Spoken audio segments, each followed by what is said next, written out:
Bon dia, avui és 7 de febrer i vos presentem una nova edició de Serra al Dia. Ruta universal al Castell de Serra. Realitzem la primera ruta guiada universal al Castell de Serra. Donem un pas endavant a l'incloure rutes adaptades per a persones cegues i sordes que completen les rutes adaptades amb cadira eruga per a persones amb mobilitat reduïda que ja estem celebrant des de fa 2 anys. 22 persones van disfrutar el passat dissabte d'una jornada que va combinar l'aprenentatge, la inclusió i la bona companyia.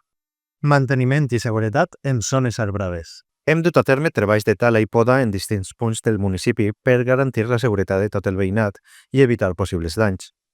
Al carrer Antonio Ros s'ha talat els pins d'una parcel·la municipal per evitar caigudes d'arbres. A l'entrada de la urbanització Los Ríos s'han talat un eucaliptus vertical per evitar la caiguda de les branques i evitar problemes al clavegueram. Aquestes actuacions també s'han dut a terme al carrer Portaceli per evitar desprendiments. La Generalitat Valenciana deixa a Serra sense brigada d'emergències. Des de Serra denunciem la decisió de la Generalitat Valenciana de deixar-nos sense la brigada d'emergències Emerge, un recurs essencial que ajuda a la protecció del nostre entorn natural.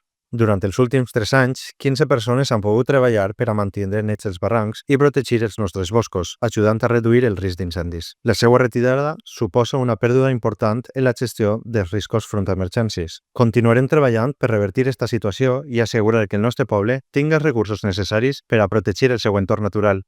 I fins així una nova edició de Serra al Dia. Recordeu que esta setmana tenim una programació especial amb els actes de Sant Blai i que acollim les jornades de toponímia. Fins la pròxima!